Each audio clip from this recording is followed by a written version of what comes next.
A escada é uma construção que serve para fazer um deslocamento vertical. Nem sempre é assim, mas tem um jeito de facilitar tudo isso. Elevador? Não.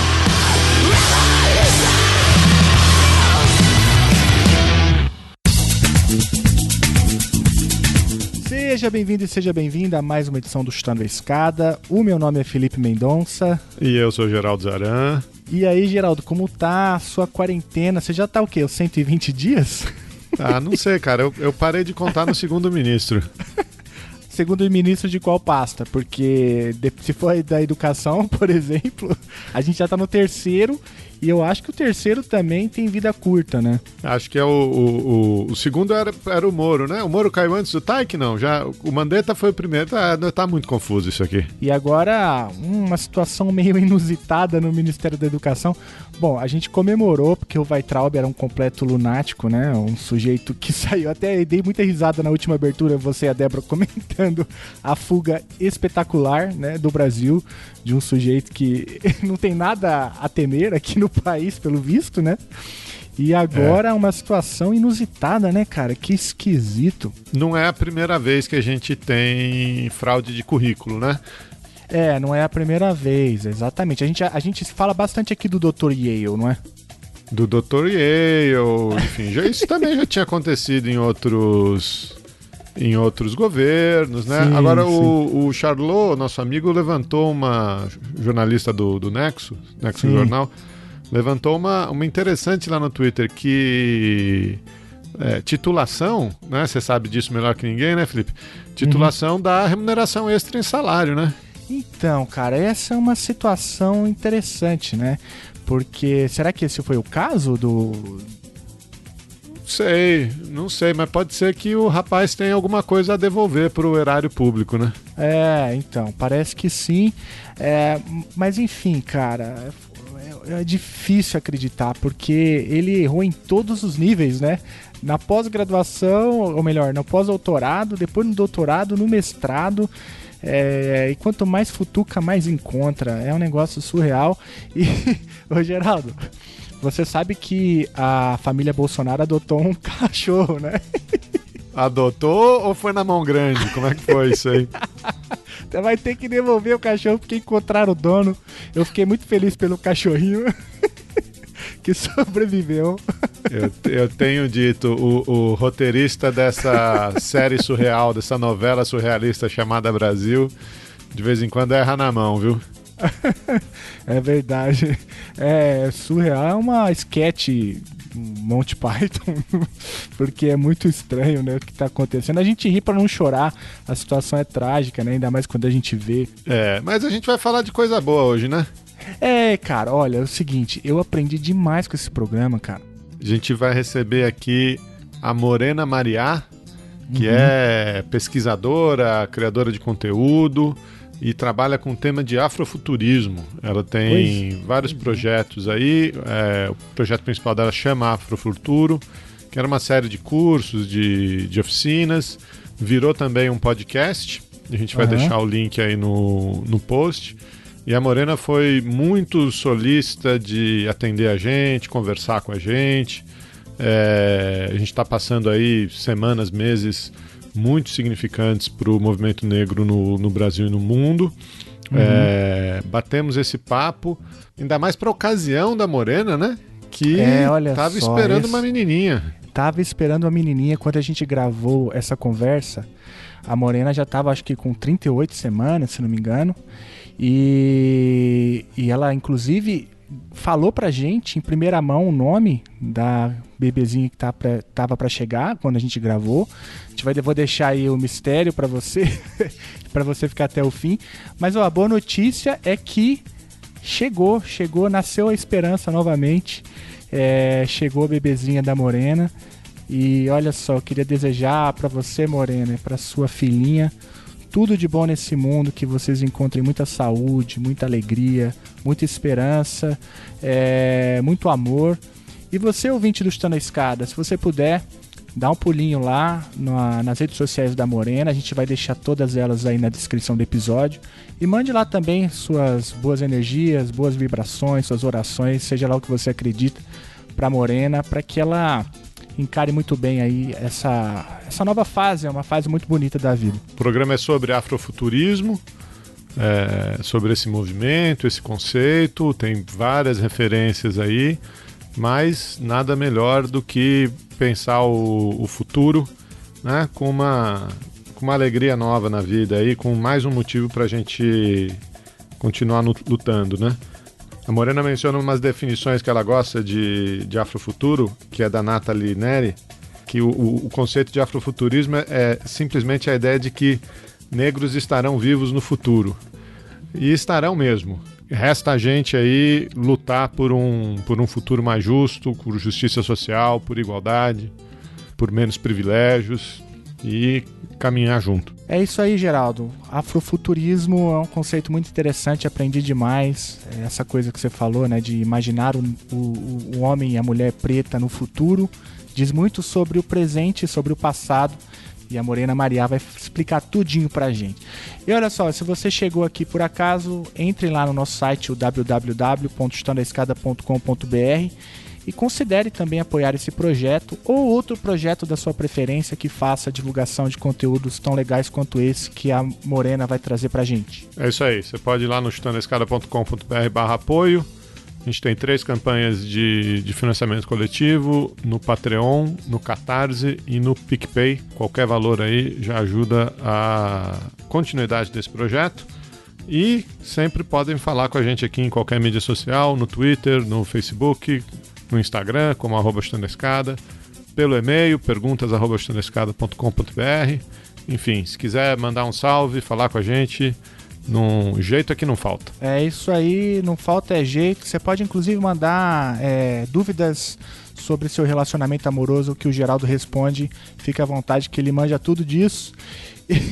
E é isso aí, gente. Vamos pro papo então, Geraldo? Vamos lá, com vocês, afrofuturismo. Prestem atenção, tem muita referência, as referências estão lá no post, é só clicar, ler ali, muito link, muito texto bom, muita música boa. Vamos lá. Love and life interested me so that I dared to knock at the door of the cosmos.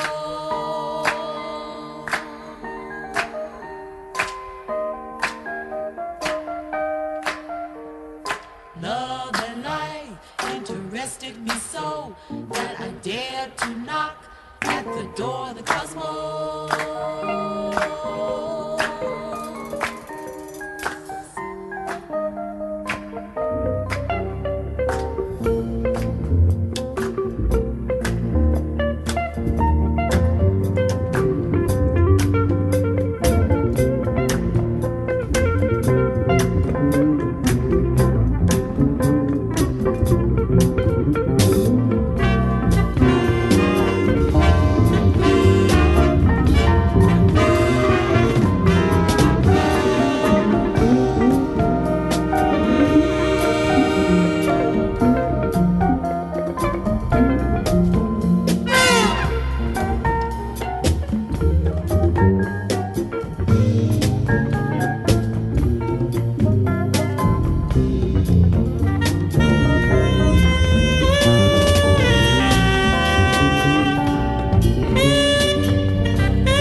Prazer receber aqui no Chutando a Escada a Morena Mariá, que é pesquisadora de afrofuturismo, comunicadora, criadora de conteúdo, tudo isso e mais um pouco, e criadora também de um projeto e de um podcast que se chama Afrofuturo. Morena, muito prazer, que legal ter você aqui com a gente. Obrigada, Geraldo, pelo convite, estou super feliz de estar aqui com vocês.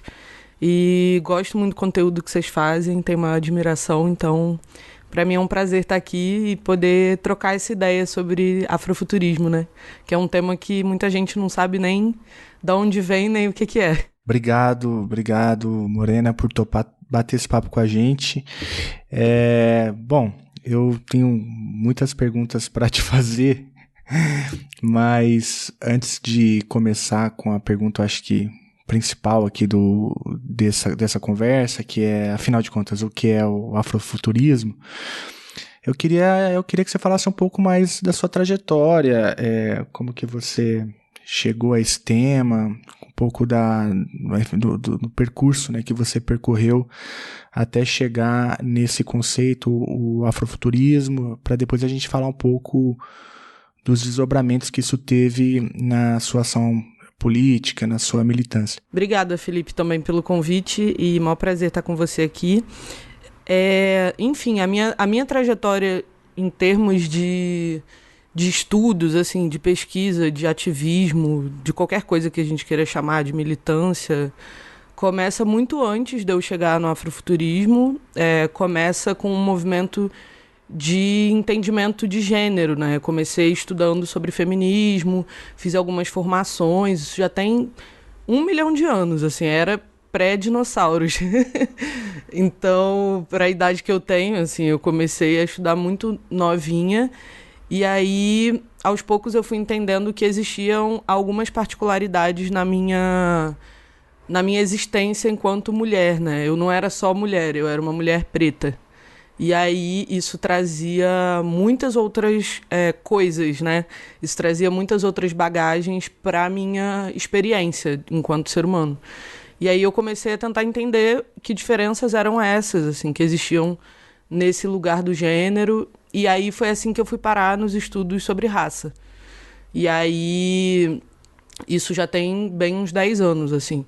E aí eu comecei a me interessar mais, né? Eu era super a pessoa ativista dos grupos e dos grupos de estudo, né? Eu fazia parte de várias coisas e me interessava muito por esse aspecto, digamos, educativo da militância, né? De como a gente vai acessando um processo de consciência social, né? E do nosso papel enquanto agentes de mudança. E aí eu fui, aos poucos, fazendo essa busca pelas questões raciais. E eu me deparei, assim, com um mundo de coisa, né? Com muita informação e que não era oferecida nos ambientes onde eu circulava. Então, dentro da universidade pública, a minha primeira matrícula numa universidade pública também já tem quase 10 anos. Então, eu percebia que existia um apagamento, assim, das questões raciais, até dentro desses ambientes de militância, de discussão política mais progressistas, ou, enfim, de esquerda. E aí isso começou a me gerar um incômodo, né? E aí eu fui, aos poucos, me desligando, assim, dessa trajetória no feminismo e fui me conectando mais com essas questões de raça. E aí isso termina de acontecer quando eu entro para o candomblé. Isso já tem quase 6 anos. E aí eu começo a entender que, na verdade, existem outras compreensões sobre o que é o mundo mesmo, assim, sobre... Era uma outra forma de existir na Terra, sabe? E aí eu comecei a me conectar com ela e comecei a entender porque eu me sentia muito inadequada, né? Porque eu me sentia muito deslocada. Então, minha trajetória passa por tudo isso, e aí eu chego em 2017, por aí, lendo ficção especulativa, lendo literatura, essa literatura meio cyberpunk, e aí me conectei com algumas narrativas afrofuturistas e fui descobrindo um mundo, assim, de discussão de temas ligados ao futuro que estavam muito conectados com essas questões raciais, né? Que são muito contemporâneas e que permeiam muito o nosso cotidiano. E aí foi assim que eu cheguei no afrofuturismo. E aí essa discussão do que é o futuro, essa discussão de quem está no futuro e quem não está, né? Essa discussão passou a me interessar bastante. Eu vou me permitir me contar uma história aqui, Mariana. Eu sou fã, desde pequenininho, de Jornada nas Estrelas, aquela série de espaçonave e tal. Um clássico. Um clássico. Também gosto muito. E aí, muito tempo, enfim, consumia muito e tal, não sei o quê. E essa série, na segunda versão dela, tem uma atriz muito famosa que se voluntariou para fazer parte, que é a Whoopi Goldberg, né? E aí eu, enfim, fui ouvir umas entrevistas da Whoopi Goldberg e ela dizia que quando ela era jovem, ela assistia a série original na TV, final dos anos 60, né? E nessa série tinha uma personagem que era a Tenente Uhura, que era interpretada por uma atriz americana chamada Nichelle Nichols, que era uma atriz negra. E ela era uma atriz negra no futuro, numa nave espacial, e ela ela fazia parte ali da linha de comando, né? E a Whoopi Goldberg conta que a primeira vez que ela viu essa série na TV, ela saiu gritando pela casa, falou: mãe, vem ver na TV, tem uma negra na TV e ela não é empregada. Isso era chocante, né? Isso era praticamente um soco na cara. E aí, enfim, tem outro, foi o primeiro beijo interracial na TV americana, tem uma série de elementos aí, mas eu tenho essa memória porque eu gostava da série, mas eu nunca parei para pensar nessa coisa, né? Na projeção do futuro, né? E por muito tempo nem sabia que existia alguma coisa chamada afrofuturismo, né? Então, se você pudesse explicar aí pra gente, pro nosso ouvinte, né? O que é afrofuturismo, né? Antes até da gente falar do que é o conceito, muito importante a gente salientar que esse episódio da Uhura, né, e da Nichelle Nichols fala muito, de forma muito direta sobre o que é o conceito.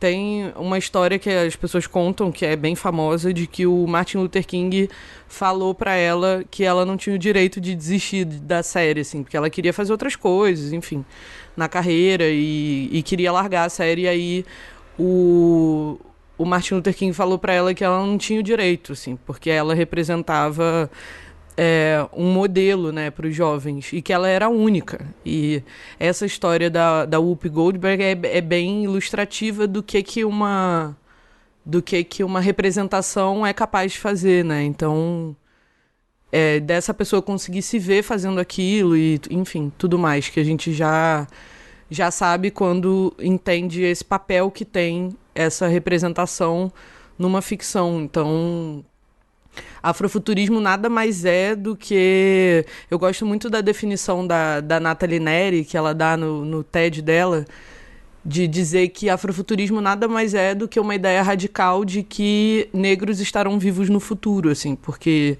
a verdade é que essa realidade ela não está dada, né? Ela não está posta. A realidade que a gente vive hoje é uma realidade distópica, né? Uma realidade de destruição. Tudo aquilo que os filmes americanos têm medo que aconteça com a sociedade ocidental, que, enfim, é majoritariamente branca, é o que as pessoas negras já vivem na sua realidade, né? Fome, violência, desemprego, falta de acesso a estruturas institucionais, falta de saneamento básico, enfim, uma série de distopias, né? Então, quando a gente fala que essa ideia radical de que negros estão vivos no futuro, a gente está falando de um processo de reflexão crítica sobre essa realidade do presente, né? E de como essas estruturas de poder e essas relações que já estão estabelecidas hoje, elas podem continuar se atualizando e até se agravando num futuro em que a gente tem um acelerado crescimento tecnológico, né? Um crescimento tecnológico exponencial, e a gente vai vendo essas tecnologias sendo usadas com o mesmo pensamento de 400 anos atrás, né? E com essas concepções de que pessoas negras são inferiores, né? Enfim, uma série de questões relacionadas a isso, porque estão entranhadas muito na cultura ocidental. Então, quando a gente fala que os negros precisam se ver nesse futuro, o que a gente está dizendo é que a gente precisa questionar essa realidade material que está dada no presente. E aí tem muitas outras formas de definir afrofuturismo. Eu gosto muito de uma definição que é uma definição brasileira, assim, de afrofuturismo, que é a definição da pesquisadora Kênia Freitas, que é uma pessoa que vai pesquisar uma abordagem do afrofuturismo nas obras cinematográficas e que vai explicar um pouco dessa trajetória do conceito em si, né? É um conceito que digamos, inaugurado por um homem branco, um acadêmico, né? Um teórico chamado Mark Derry, em 1994, E ele escreve um livro, e nesse livro tem um artigo chamado Black to the Future. E aí, nesse artigo, ele vai entrevistar alguns autores negros, escritores, para saber por que falta tanto representatividade negra nas ficções especulativas. Por que nesse gênero não rola muito narrativas negras, né?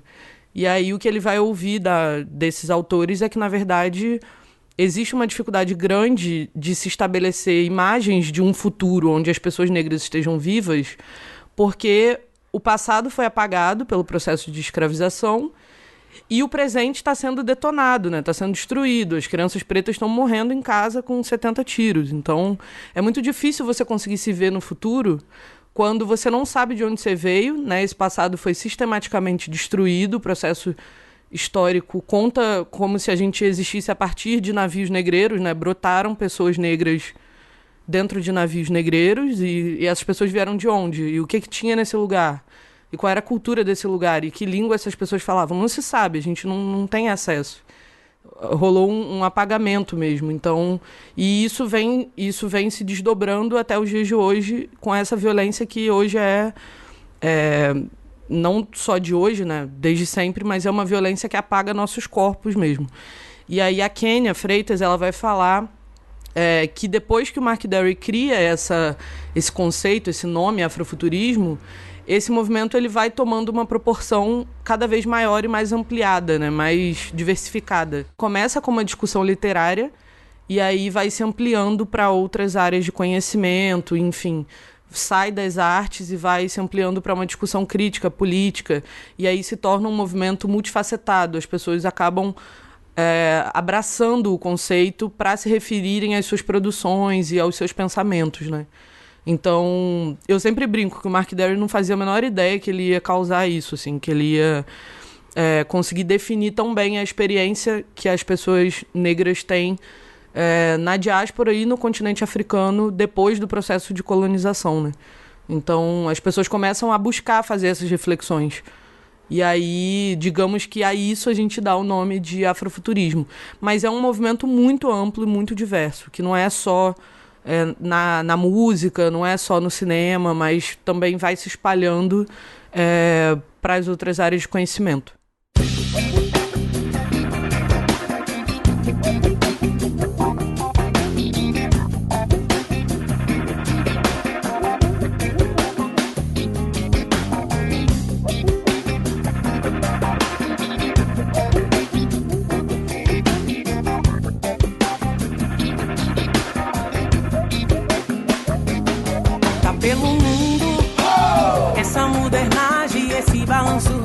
Fazer você suar, tá pelo mundo.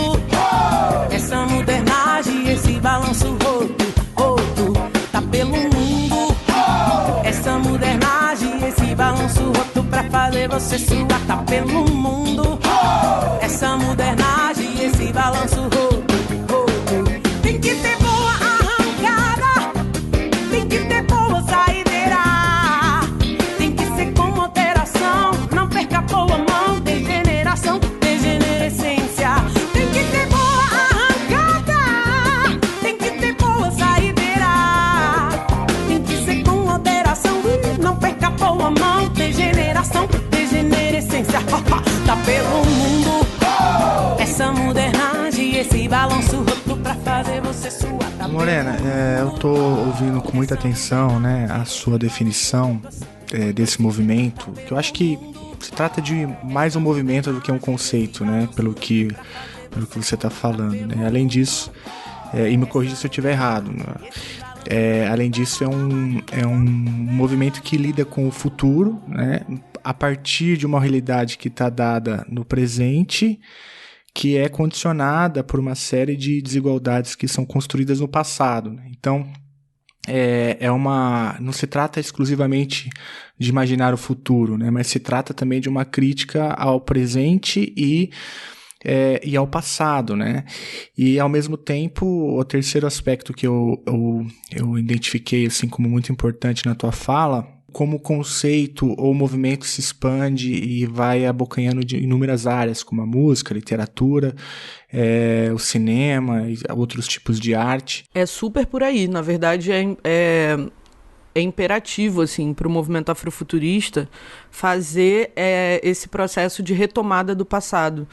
Porque o que acontece? Com o processo de colonização, aqui na diáspora, né, que a gente chama de diáspora, é esse espalhamento, né, das pessoas negras pelo mundo, e aí essas pessoas que estão espalhadas pelo mundo, elas continuam, de uma certa forma, reproduzindo características reminiscentes da cultura africana. Então, quando a gente fala diáspora africana, a gente está falando desse movimento das pessoas negras, por exemplo, no meu caso, né, que sou uma pessoa negra nascida no Brasil, não tenho conexão nenhuma com o continente, não sei de onde minha família veio, fazendo esse movimento de retorno para o terreiro de Candomblé, que no meu caso foi o que deu um clique assim, na minha trajetória, que é um espaço digamos, civilizatório, né? Um espaço onde você aprende a língua, é um espaço onde você aprende o significado de cada coisa, é um espaço onde você se reconecta com os sentidos de mundo africanos mesmo,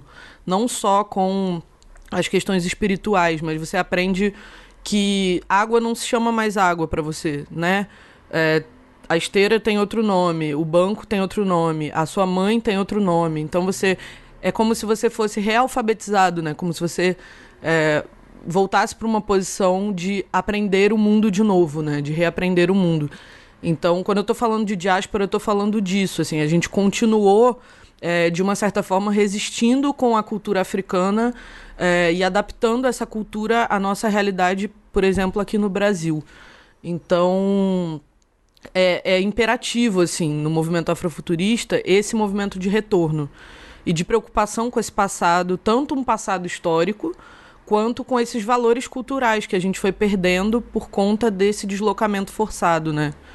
Então, o que eu percebo, assim, é que a discussão sobre o futuro, ela também está muito centrada nessa recuperação, né? Porque esse passado, ele não foi perdido por vontade própria, ele foi apagado de maneira sistemática. Tiveram leis que proibiram as pessoas de falarem as suas próprias línguas, né?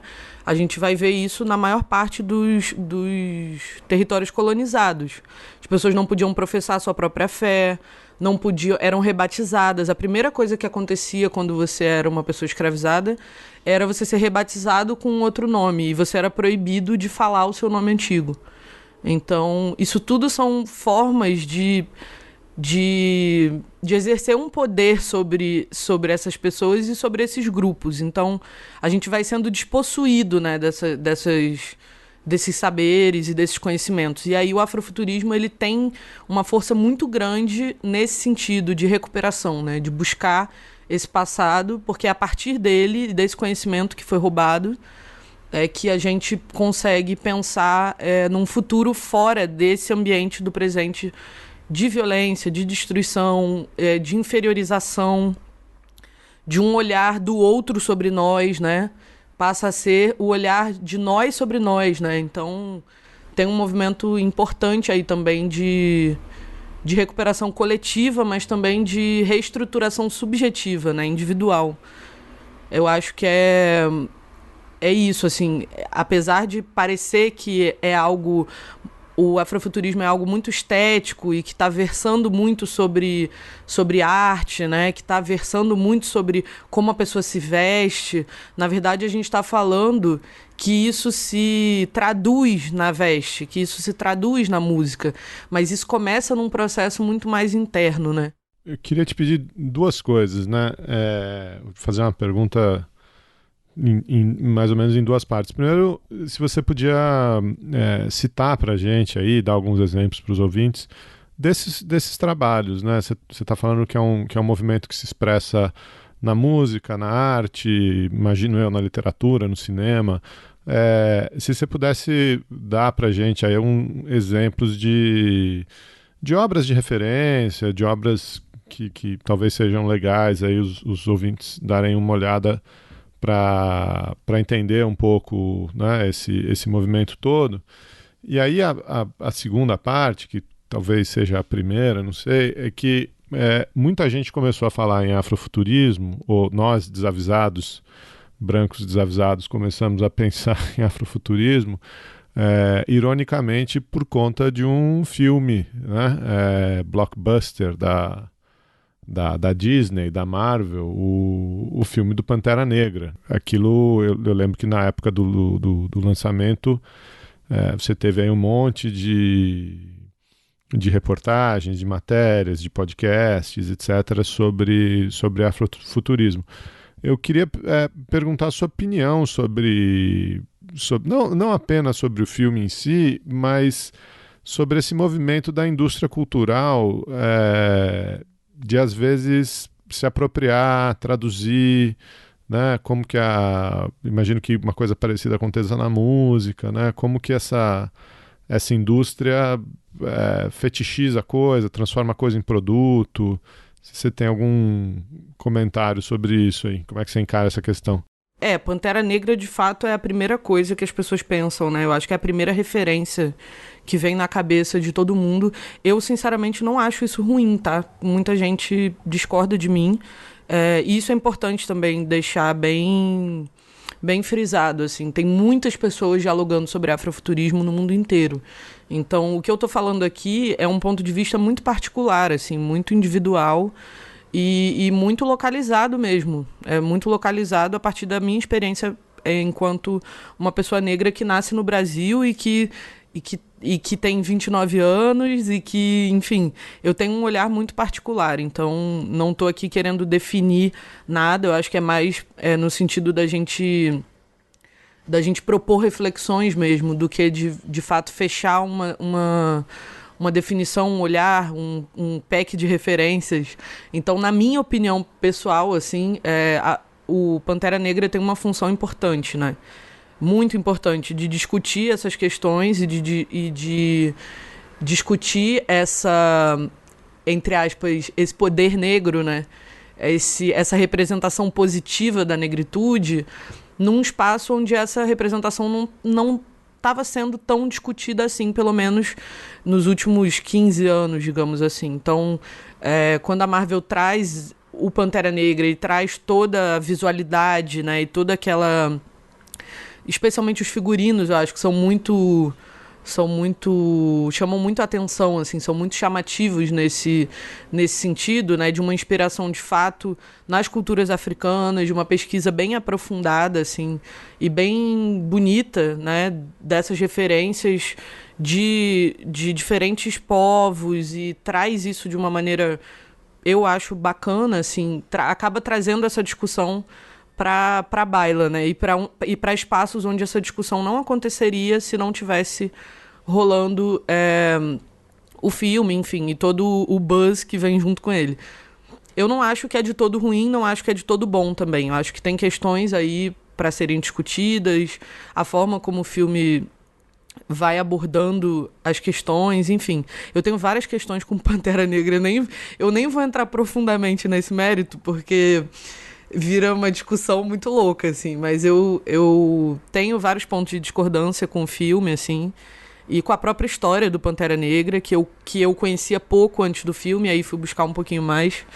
Então, mas eu vejo que no todo, se a gente puder espremer tudo e fazer um suco, o suco que sai, ele é positivo, assim, tem um saldo bacana, né? Por exemplo, eu consegui discutir afrofuturismo com crianças pequenas no Complexo do Alemão, né, a partir do Pantera Negra, da exibição do filme, faz pipoca, e aí quando acaba, e aí durante o filme você vê as crianças falando, ia lá, parece fulano, né, e isso é uma coisa que não era tão comum, assim, as crianças não se viam com tanta diversidade na tela do cinema num filme com uma penetração tão grande, né, e com um apelo pop tão bem trabalhado, digamos assim, com um orçamento tão maneiro, sabe? Então, acho que tem o seu papel. Não acho que resolve todas as questões, longe disso.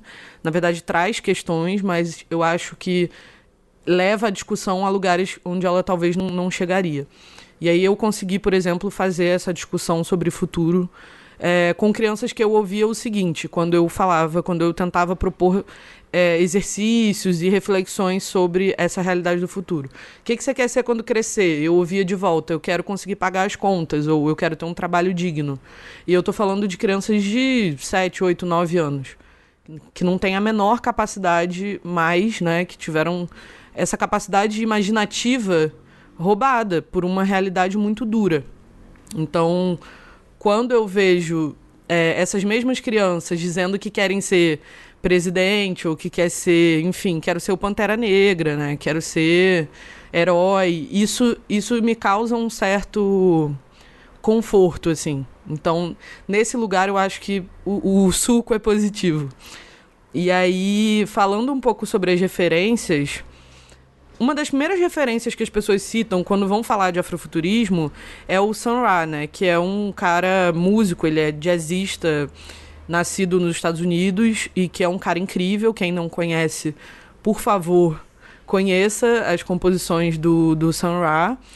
Ele se definia como um filósofo cósmico, né? Ele dizia que ele não era do planeta Terra, que ele veio de outro planeta. E isso tem muito a ver com a experiência do afrofuturismo, com a discussão que o afrofuturismo propõe de que nós, enquanto pessoas negras, fomos abduzidos do nosso planeta, né? Que era um outro planeta, e fomos trazidos para esse planeta, para essa sociedade que nos hostiliza e que nos trata como seres inferiores, de segunda categoria, ou enfim, exóticos, né? Nos coloca nesse lugar do extraterrestre e que nós não conseguimos retomar para esse nosso planeta. E que a única forma da gente fazer isso é através de uma ruptura artística, de uma ruptura filosófica, né? Que ele fala, com essa sociedade que a gente vive. Então, acho que essa é a primeira referência. Não dá para falar de afrofuturismo sem tocar no nome do Sun Ra.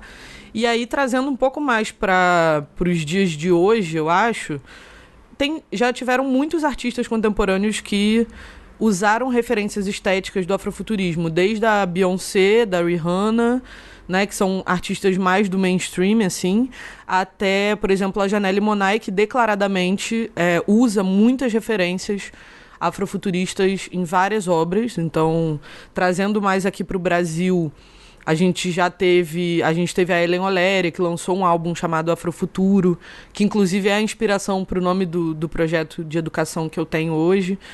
E tem muitos artistas aqui no Brasil. Tem o Jonathan Fer, que é também compositor de jazz e pianista, e que é um artista super jovem, super contemporâneo, que está agora na cena fazendo esse jazz afrofuturista declaradamente.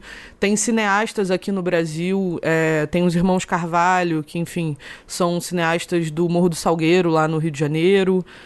Assim, tem uma galera, eu poderia citar muita gente, tem pessoas fazendo um movimento na ciência, né, de divulgação científica, como a Zaica dos Santos, que é uma cientista e acadêmica de Belo Horizonte, de Minas Gerais. Tem o Fábio Cabral, que escreve literatura afrofuturista, que também ele é do Rio de Janeiro, mas mora aqui em São Paulo. Tem, assim, uma lista infindável. Eu poderia ficar aqui falando para vocês. Uma das primeiras leituras que eu fiz afrofuturistas foi a Octavia Butler, que é uma escritora norte-americana, né, que escreve ficção especulativa na década de 70, e ela é praticamente a única mulher negra que faz isso na época que ela faz isso. Então, foi uma das minhas primeiras leituras, e eu sempre recomendo também, para quem quer começar de algum lugar, de repente leia Laços de Sangue, da Octavia Butler, escute Sun Ra, e aqui no Brasil, procure saber, leia os livros de Fábio Cabral, ouça o álbum de Ellen Oléria, né? Eu acho que são caminhos para começar a interagir, né, com as obras afrofuturistas.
Já que você deu a deixa, Morena, você não quer falar um pouquinho do Afrofuturo, do seu projeto? Contando um pouquinho de como é tipo um filho, né? Eu fico brincando que é tipo um bebê, né?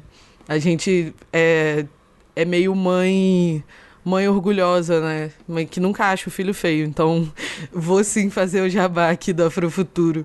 Mas eu comecei o Afrofuturo escrevendo uns textos meio nada a ver, assim, na internet. E aí as pessoas começaram a falar pra mim, poxa, vamos fazer isso aí virar alguma coisa, né? Que era meio papo de boteco, era meio aquela nerdice que você fala pros seus amigos e que alguns querem ouvir, outros já estão meio de saco cheio. E aí eu comecei a organizar uns encontros para falar sobre essas nerdices com quem quisesse trocar essa ideia. E aí surgiram as imersões do Afrofuturo. Eu fiz várias edições, fiz em São Paulo, fiz no Rio, e aí lotava todas as edições, eu abria inscrição e sempre tinha mais gente do que cabia no lugar onde eu ia fazer. E eu falei, cara, as pessoas realmente querem falar desse negócio, né? Elas realmente estão interessadas. E aí eu faço um match, digamos assim, entre história e cultura africana e reflexão sobre futuro. Que eu tive contato com o movimento futurista, né, com os estudos de futuro como área de pesquisa há algum tempo atrás, e eu percebia que existia um apagamento gigantesco. Assim. Eventos de futurismo sempre tem 0 pessoas negras lá falando. E aí eu falei, gente, a gente está num país que 54% da população é negra e as pessoas estão fazendo eventos em que 100% dos convidados são brancos. Não tem uma pessoa indígena, não tem uma pessoa preta, né? A gente é a maioria da população e a gente não está nesse lugar aí de discutir o futuro. Mas esse futuro ele vai chegar, ele vai acontecer. E aí eu comecei a ficar bem incomodada assim, com isso, sabe? E aí essas imersões viraram esse espaço da gente se conectar com esse passado. E também é sempre assim, a primeira metade do tempo a gente reflete sobre esses conhecimentos que a gente muitas vezes foi desapropriado, né? Então a gente aprende um pouco juntos sobre história e cultura africana, e na segunda metade do encontro a gente discute os problemas que a gente tem e propõe algumas soluções, né? E aí isso começou a dar muito certo. Só que aí o que aconteceu? Em novembro do ano passado, quando a coisa ia, de fato, virar alguma coisa concreta, que saiu de papo de bar, deixou de ser uma coisa pontual que acontecia nos finais de semana, quando eu tinha folga do meu trabalho CLT, eu descobri que eu estava grávida. E aí isso bagunçou toda a brincadeira, né? Porque aí tem um outro projeto futurista mais importante pra gente lidar, que é a chegada de uma criança. E aí mudou a minha vida inteira. Eu tive que me mudar pra São Paulo e tudo mais. Então agora eu tô nesse momento de estruturar o Afrofuturo mesmo mais a fundo, assim, né? Contando com uma estrutura pedagógica, buscando, enfim, fazendo um processo de branding, tudo bonitinho, para se tornar, de fato, uma escola livre, assim, onde as pessoas se conectam para aprender um pouco mais sobre história e cultura africana. E aí, como eu não estava conseguindo dar muito conta dessa demanda muito grande, eu comecei pequenininho com o podcast. E aí, eu comecei a espalhar essa sementinha através do podcast, tá aí no Spotify, para quem quiser ouvir. A gente está por volta do 7º, 8º episódio. E aí, enfim, eu estou super feliz fazendo esse conteúdo e tenho o maior prazer de fazer. E agora, de fato, vai virar um processo educativo mesmo, com uma trilha de conhecimento, para quem quiser vir junto, a gente poder compartilhar isso de uma maneira mais estruturada. Muito, muito interessante. E parabéns aí, tá chegando um bebezinho, ou uma bebezinha, deu uma sacudida no projeto. Olha, antes de você falar, pelo histórico do Chutando a Escada, é uma menina, hein? É uma menina, gente, vocês acertaram. Aí! várias vezes, é sempre menina, né, Geraldo? É sempre menina. Convidado, grávida, passou por aqui, é menina. Vocês acertaram. Eu acho que é culpa de vocês, então, hein? Tava escrito nas estrelas. Tá falando do futuro, tava escrito. Tava tudo escrito já, mas é uma menina, eu já tô no 9º mês, então provavelmente daqui a pouquinho já tá rolando aí. Você tá gravando no limite ali do tempo. Uma boa hora pra você, Morena. Obrigada. Eu até falei pro Geraldo, eu falei, cara, hoje eu tô num dia horrível, assim, tava me arrastando, que eu já tô naquela fase final que a gente não sabe se quer que acabe, se quer que fique na barriga. Então eu já tô meio cansada, mas vem essa bebê astronauta afrofuturista que sacudiu toda a minha brincadeira aí pra me ensinar mais coisas e, enfim, me colocar mais em movimento ainda para esse futuro. Acho que é o maior projeto, né, que a gente tem de futuro mesmo, é criar filho. É isso que eu ia falar, né? Eu sou pai também, até tava falando fora do ar pra você aqui da minha dinâmica aqui pra gravar esse episódio, mas um filho, uma filha, obrigatoriamente nos faz pensar no futuro, né? Obrigatoriamente. Então, faz parte aí do afrofuturismo. Qual é o nome dela? Já tem? Tem o nome dela. Eu não contei pra quase ninguém, mas vou contar pra vocês. Vou contar pra vocês. Sério? Você vai dar essa honra pra gente? O nome dela vai ser Ayó. Em Yorubá quer dizer alegria, porque, enfim, durante o processo da gestação, eu acho que foi o maior aprendizado que eu tive com ela, assim, foi me conectar de fato com o aprendizado do que é ter essa esperança no futuro, ter alegria, conseguir curtir o presente, assim. Então, foi um grande presente que eu ganhei dela, assim, já chegou me ensinando muita coisa. E aí o nome dela é Ayó. Ayó. Que nome lindo. Obrigada. Uma boa hora pra você, Ayó. Se você escutar isso no futuro, você é a nossa esperança do presente, Ayó. Ai, obrigada, Felipe.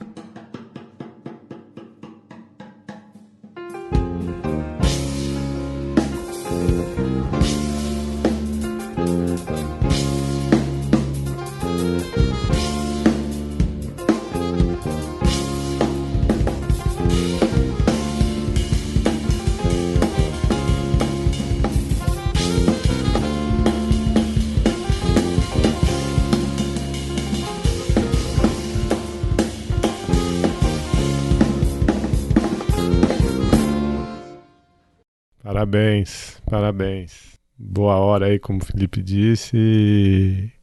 E obrigado para vocês duas, né? Obrigado por emprestar sua mãe também aí, ó, para gravar, para conversar com a gente aqui.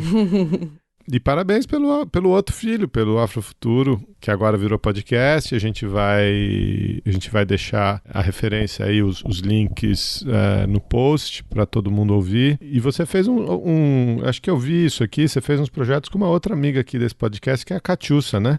Sim, Catiúcia é minha irmã. Eu amo Catiúcia. Minha irmã mais velha, digamos, né? Minha irmã, mas é minha referência também. Uma pessoa que me ensina demais sobre filosofia africana, que também acho que é um conhecimento central para discutir qualquer tipo de abordagem educativa e futurista, né? Porque sem essa discussão do que é o ser, a gente não consegue avançar, né? São muitos seres. E aí, para a gente construir esse futuro de uma maneira mais legal, a gente precisa muito de pessoas como a Catiúcia. Eu queria te perguntar, além do Afrofuturo, né, que é o podcast que você organizou, você contou pra gente um pouco o papel que ele tem dentro da sua trajetória, o que você espera com ele, né? Então eu recomendo que todos os ouvintes e todas as ouvintes assinem lá o Afrofuturo no Spotify. E você também citou aí o Geraldo, provocada pelo Geraldo, algumas obras, né, que tiveram impacto, né, na discussão em torno do afrofuturismo. Citou músicos, autores, livros. Mas além do Afrofuturo, o que mais você recomenda assim, que a gente consuma, que tá pensando na mesma chave que você propõe? Tem mais algum outro podcast, algum filme, algum livro, algum fotógrafo, algum músico que você gostaria de divulgar aqui pra gente? Tem uma pessoa que eu acho que, junto com Catiúcia, também é muito fundamental para essa discussão sobre educação e, enfim, que é uma pessoa que é muito a minha referência, que poderia ser, digamos, o avô do Afrofuturo, digamos assim, é o professor Renato Nogueira. Ele é professor na Rural do Rio de Janeiro e ele tem vários livros super acessíveis sobre ensino de filosofia. Ele discute filosofia africana e com uma abordagem mais educacional. Eu acho que o conteúdo dele é assim, os artigos, ele tem vários artigos publicados, inclusive artigos falando sobre infância, ele tem obras literárias, livros de criança mesmo, livros infantis, tem um livro chamado Nana e Nilo, se eu não me engano, e ele faz uma discussão muito bonita assim, sobre a filosofia africana, e ele é uma das minhas referências máximas aqui no Brasil. Acho que todo mundo deveria conhecer o professor Renato Nogueira. Agora, pensando em cinema, eu gosto muito da obra dos irmãos Carvalho. Eu sou amiga, mas também sou muito fã do trabalho deles. Então, todos os curtas, todos os filmes deles, eu recomendo que as pessoas conheçam. Também recomendo que as pessoas conheçam a obra do Abdias do Nascimento, especialmente o livro Quilombismo, que é um livro que fala muito, que traz essa epistemologia africana, mas muito localizada no território brasileiro, que faz discussões importantes sobre as questões raciais e propõe soluções importantíssimas assim, para o tempo que a gente está vivendo. Então, Abdias do Nascimento também é uma referência máxima para mim e de passado, mas que está falando constantemente, dialogando com o futuro, e que deixou uma obra muito bacana. Ele deixou não só livro com teoria, mas também fundou o Teatro Experimental do Negro, deixou pinturas, enfim, era um polímata, né? Era um cara que tinha múltiplos talentos. Deixa eu ver mais o que de legal aqui na minha cabeça. A última coisa que eu li do Fábio Cabral foi O Caçador Cibernético da Rua 13. Foi o último livro que eu li dele. Ele já lançou um depois desse. E agora eu não me recordo o nome do último livro de ficção dele, mas eu adoro a escrita do Fábio Cabral. E ele fala que é macumba punk, se eu não me engano. É algo assim, é uma proposição de um mundo muito linkado com essa cosmogonia africana, né? Então, todos os personagens são negros, aí ele explica muito da cosmovisão africana, especialmente Yorubá, nos livros, de uma maneira muito fluida, assim, então eu gosto muito. A Cientista Guerreira do Facão Furioso. Isso aí, Geraldo, A Cientista Guerreira do Facão Furioso. Eu ainda não li, mas já vou comprar, porque é uma das próximas leituras de ficção que eu quero ter agora, depois que a Io nascer. Então, já estou me planejando para isso. Acho que tem muita gente discutindo muita coisa importante. Num momento como esse, de pandemia que a gente está vivendo, e aí acho que é uma conexão importante para se fazer, tem algumas coisas que devem ser relidas também, ou revistas, ou, enfim, reouvidas, né? São vozes que eu acho importantes. Eu estou participando de um laboratório na FLUP, reescrevendo O Quarto de Despejo, né? Um livro de Carolina Maria de Jesus, que foi escrito na década de 60. E a gente é um laboratório de escritoras negras e eu acho O Quarto de Despejo uma obra que, num momento como o que a gente está vivendo, em que as pessoas estão no limite da pobreza, a gente está vendo a fome voltando com uma força absurda e muito assustadora. Eu acho fundamental a gente se reconectar com esse Brasil, porque esse Brasil é o Brasil da maioria das pessoas. Então, essa escrita da Carolina Maria de Jesus também é uma escrita que me impulsiona muito a olhar para esse futuro e a querer corrigir essas desigualdades antes que elas se aprofundem mais, sabe? Conta a história desse livro, Morena. A história desse livro é um negócio muito especial, né? Carolina Maria de Jesus era uma catadora de papel, né? Era uma mulher que vivia numa favela chamada Favela do Canindé, em São Paulo, na cidade de São Paulo. E ela veio para São Paulo, enfim, com a família buscando oportunidades, muito nova. E aí tentou trabalhos e não conseguiu. E aí ela virou catadora de papel. E aí teve 3 filhos, e ela escrevia, ela catava livros e cadernos, e ela escrevia suas obras literárias nesses cadernos catados do lixo.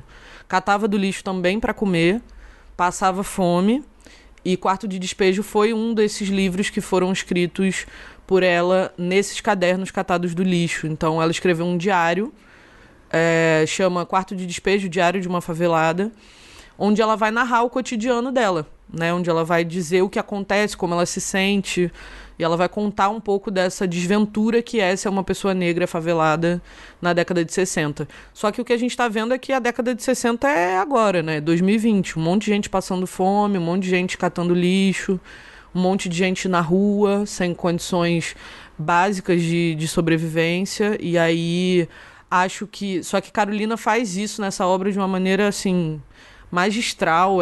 Enfim, é muito profundo. Só a gente lendo mesmo para sentir na pele aquilo que ela e milhares de pessoas passam, né? Então eu acho fundamental a gente se reconectar, porque a gente fica muito nessa coisa o máximo de problema que a gente tem na quarentena é home office, quando a maioria das pessoas não tem acesso à água encanada, não tem o que comer, né? Não tem como ficar em quarentena porque não tem emprego, porque não tem comida para dar para os filhos. Então é muito importante que a gente também fure essa bolha nossa, meio classe mediana, né? De achar que, enfim, os nossos problemas são super importantes e válidos, como os de qualquer pessoa, mas é importante a gente se conectar com a realidade das maiorias, né? Então, enfim, acho que é uma recomendação que é do passado, mas que está versando sobre esse presente e esse futuro de uma maneira muito intensa.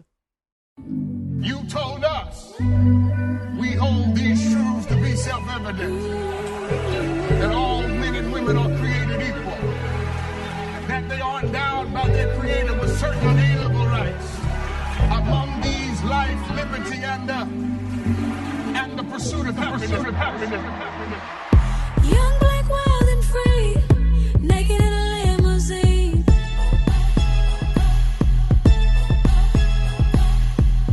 Riding through the hood real slow. I love it when I smell the trees.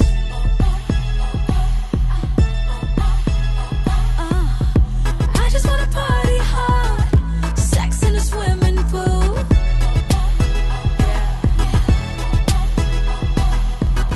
I don't need a lot of cash, I just wanna break the rules.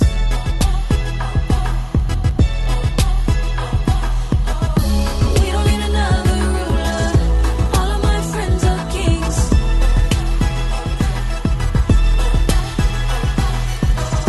I'm not America's nightmare, I'm the American dream.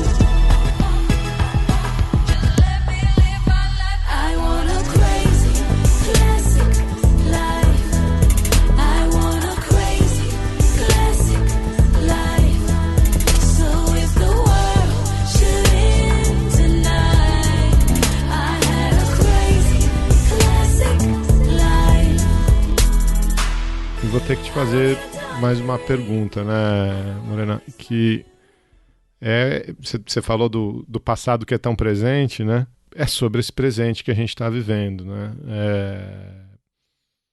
É um momento...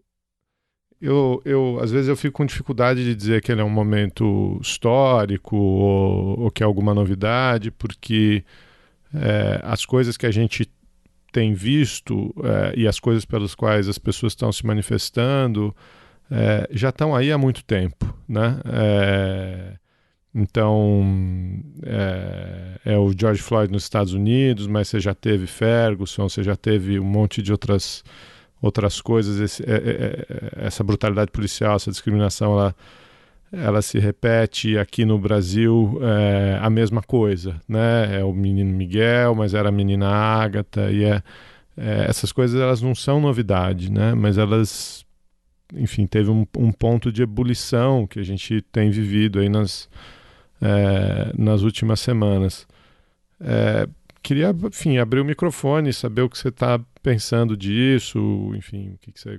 Eu sou meio ponto fora da curva, Geraldo, assim, a minha opinião sobre o que está acontecendo, ela, óbvio, converge em muitos pontos para a maioria das pessoas, assim, e o problema, ele está muito bem delineado, assim, a gente não precisa, eu acho, né, eu acho que a gente não precisa falar o que já está óbvio, né, que, enfim, essa estrutura, ela já está chegando num limite que as pessoas realmente não suportam mais, assim.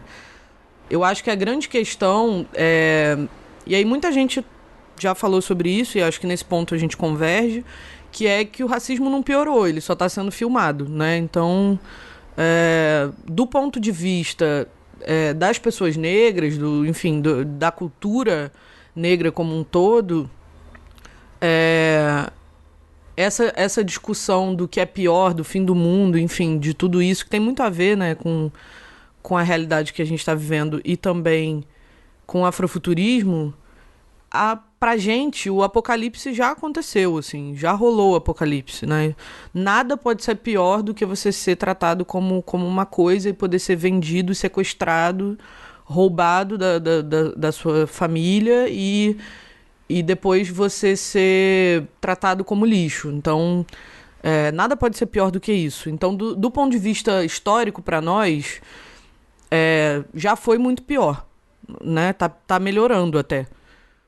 E aí, parece meio maluquice isso que eu tô falando, gente, mas não é assim. Do ponto de vista histórico, a nossa situação já foi muito pior.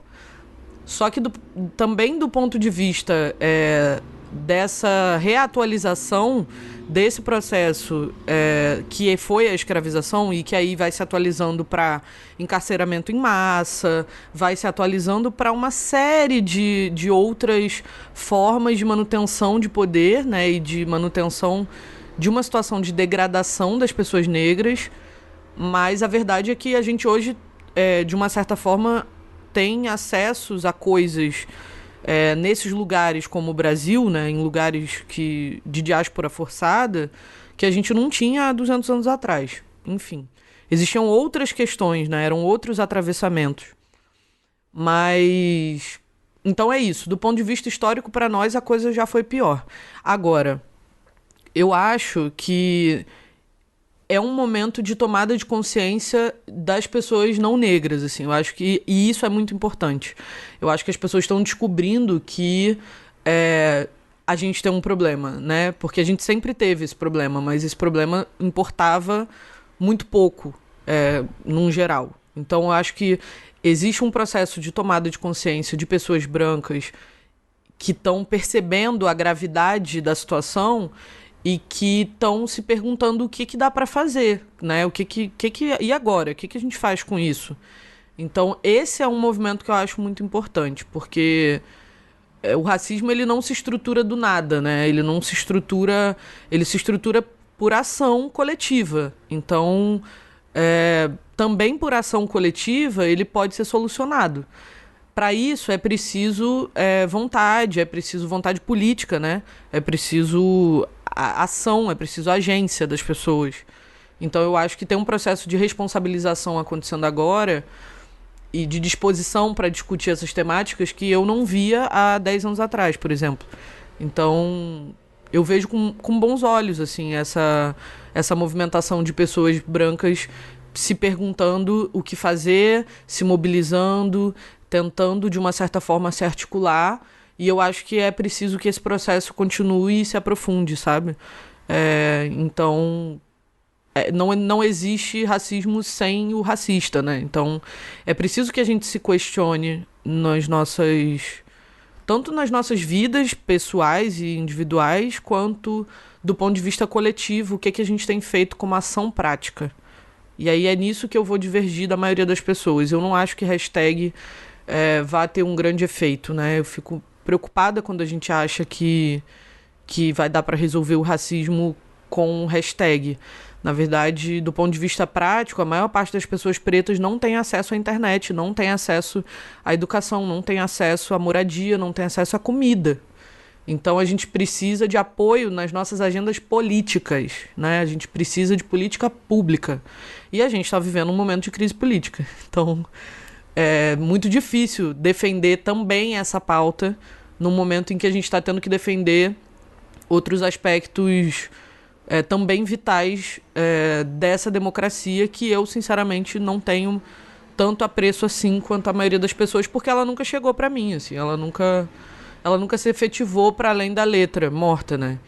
Então, o direito, ele é esse lugar do qual eu não acredito tanto, mas que eu ainda tenho uma pontinha de esperança nas pessoas e não na estrutura, sabe? Eu tenho uma esperança de que a gente vai se responsabilizar e vai cuidar com mais carinho dessas questões. Muito bom, Morena. Você até diz no começo da conversa que você chegou ao afrofuturismo a partir da leitura do feminismo e tal. Teve uma passagem ali pela discussão feminista, né? E depois você foi procurar outros saberes e tal.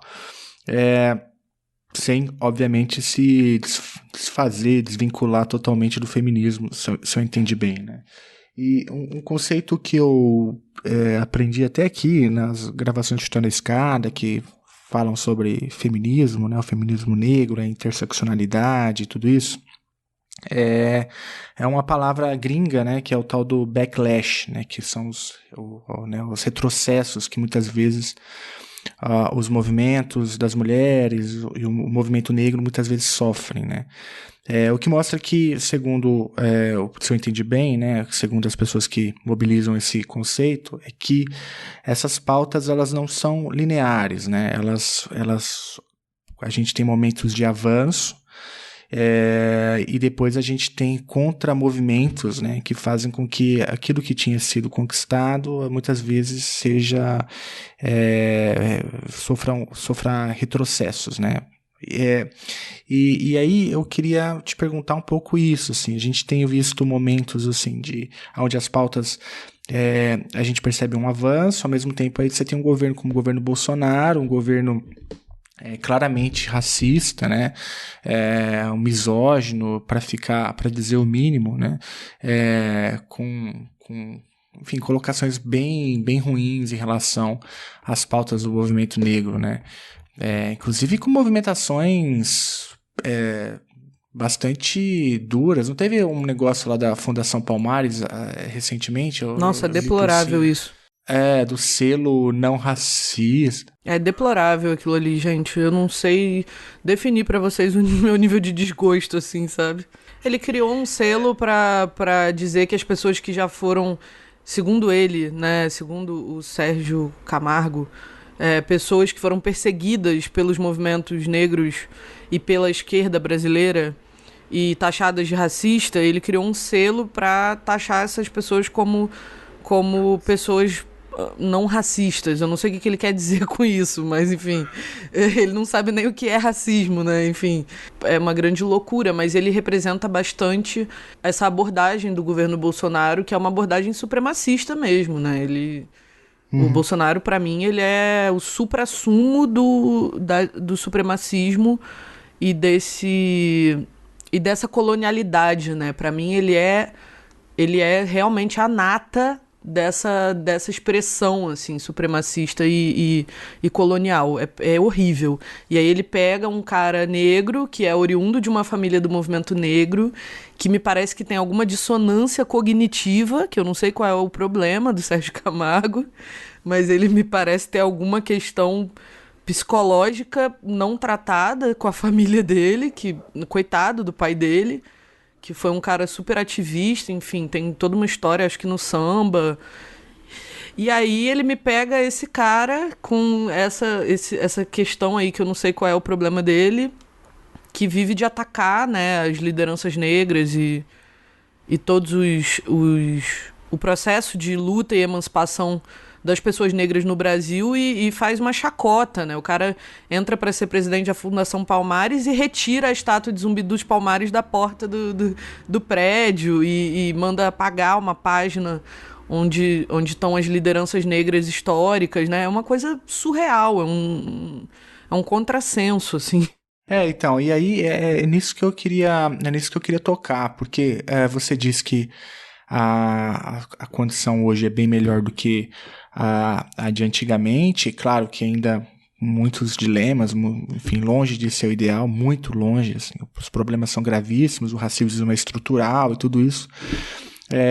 Mas você também não percebe assim, essa lógica do movimento e contra-movimento, essa coisa de que não pode relaxar nunca, porque se relaxa um pouco, esses supremacistas de novo abocam espaços, como é o que a gente está vendo hoje. O movimento não é um pouco assim, de idas e vindas, ou eu estou falando? Não, eu super concordo com você. Eu concordo com você do ponto de vista político, né? Que a gente percebe que toda vez que acontece um ganho, um processo de conquista, né, de direitos, vem uma onda conservadora buscando um retrocesso desses direitos. Então, por exemplo, hoje eu estava vendo, todo dia é um 7-1, né? Todo dia é um soco que a gente toma desse governo. O Weintraub revogando a portaria que institui as cotas na pós-graduação, que foi uma luta gigantesca dos movimentos negros ao longo de décadas para conseguir isso, e aí vem o cara e revoga essa portaria não só para pessoas negras, mas também para pessoas indígenas e pessoas com deficiência. Horas antes de cair, né, Morena? Como se fosse um negócio assim. Pois é, meu último feito, vou deixar aqui, sabe? Eu fiquei horrorizada com isso, mas isso é um movimento que acho que historicamente, politicamente se explica, sabe? Não tem nenhuma surpresa. E do ponto de vista filosófico, e que pra mim já tem uma questão aí também, eu sou essa pessoa, gente, desculpa, mas eu tenho uma questão aí filosófica, espiritual, sabe? Quando a gente não cuida de um problema, e é uma questão até biológica mesmo, você tá com uma ferida na perna, você não passa um negócio de um remédio, aquele troço vai infeccionar e ele vai te contra-atacar, sabe? Então, até desse ponto de vista mesmo mais rarebô, assim, digamos, que é muito também por onde passam os meus valores, assim, filosóficos mesmo, eu acredito que a gente tem se recusado como sociedade, como sistema mesmo, a olhar para mazelas que são muito antigas, né? Que são problemas muito estruturais, e conforme a gente não olha, eles ficam retornando, eles ficam voltando e forçando a gente a ter que lidar com essas questões. Então, eu acho que isso não vai parar de acontecer enquanto a gente, de fato, não conseguir fazer uma reflexão sobre isso, né? Enquanto a gente não conseguir, de fato, não só fazer a reflexão, mas começar a agir, né? Porque eu vejo a gente discutindo as coisas muito, mas eu vejo poucas ações, sabe? Práticas. Eu vejo poucas tomadas de postura na vida real, assim, sabe? E isso me angustia um pouco. Lógico que isso se aplica ao racismo gritantemente, mas esse comentário que você fez se aplica a tanta coisa na sociedade brasileira, né?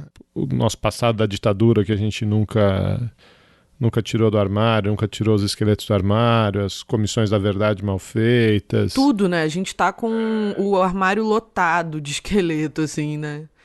O processo de demarcação de território quilombola indígena, que agora está sofrendo retrocesso também, direito reprodutivo das mulheres, uma cacetada de pauta que a gente vai vendo um retrocesso, e é triste, né? Porque a gente, de uma certa forma, durante algum tempo achou que estava avançando, quando, na verdade, talvez a gente não estivesse avançando tanto assim para todo mundo.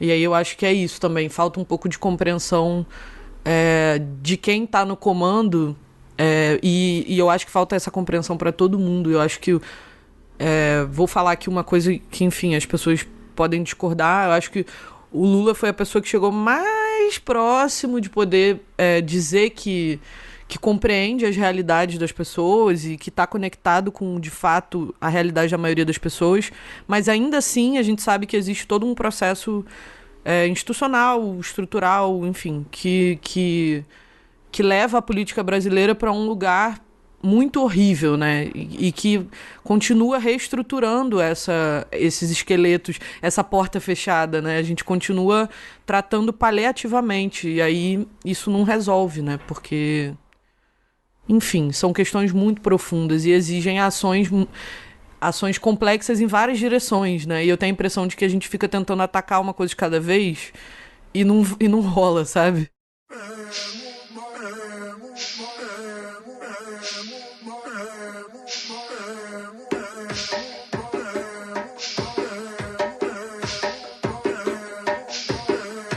Ouça meu grito invadindo os teus ouvidos, tomando a sua casa e tocando lá no seu radinho. Se o que eu digo lhe fizer algum sentido, é porque o sangue de rainha Xing ainda corre em mim.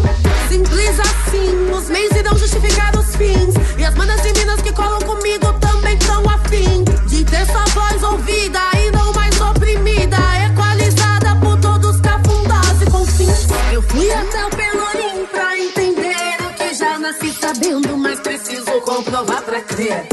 Toda cheque faz minha pele tremer. A força que me fará transcender. Pra acender uma fagulha ou um pavio que transforma em uma revolução. Um lacre primaveril. É engraçado, mas não é brincadeira, viu? Não toleramos mais o seu estilo. Ouça-me, ouça-me, ouça-me. Vai, presta atenção. Ouça-me, ouça-me, ouça-me. Queria agradecer demais, assim, eu aprendi muito, Morena, hoje. Eu queria desejar, assim, enfim, um futuro grande pro Afrofuturo, e aí, perdão o trocadilho, né? E para sua filha também, que tá para chegar, que ela chegue com saúde, que ela encontre um mundo melhor aí. A nossa obrigação aqui, né, é lutar para que ela veja um mundo diferente, né? E queria também te agradecer pelo tempo aí até essa hora da noite, aqui com a gente. Enfim, muito obrigado mesmo. Obrigada a vocês, gente. Obrigada pelo papo, pelo espaço também. Acho que estamos todos trabalhando, né, para esse futuro, mesmo que cada um numa frente. Eu acho que precisa mesmo lutar em todas as frentes ao mesmo tempo, que a gente discuta e reflita essas questões com pessoas e grupos e espaços dos mais variados. Muito obrigada mesmo por abrirem a sala aqui do Chutando a Escada para mim. Agradeço muito e espero que as pessoas tenham curtido também nosso papo e que leve essa reflexão em frente, né?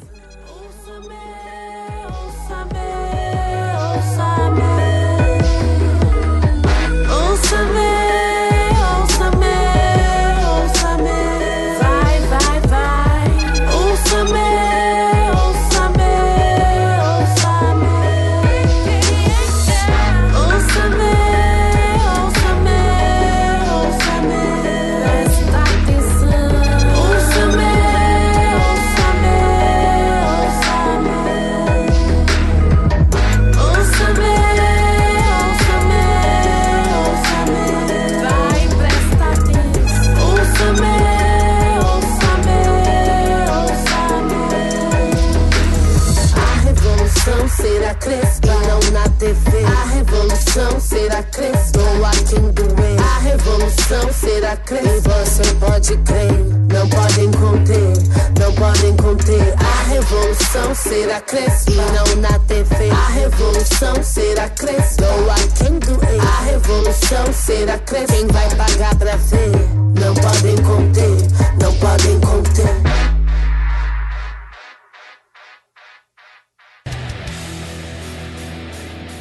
Você acabou de ouvir mais um episódio do Chutando a Escada. Para apoiar, acesse chutandoaescada.com.br/apoio.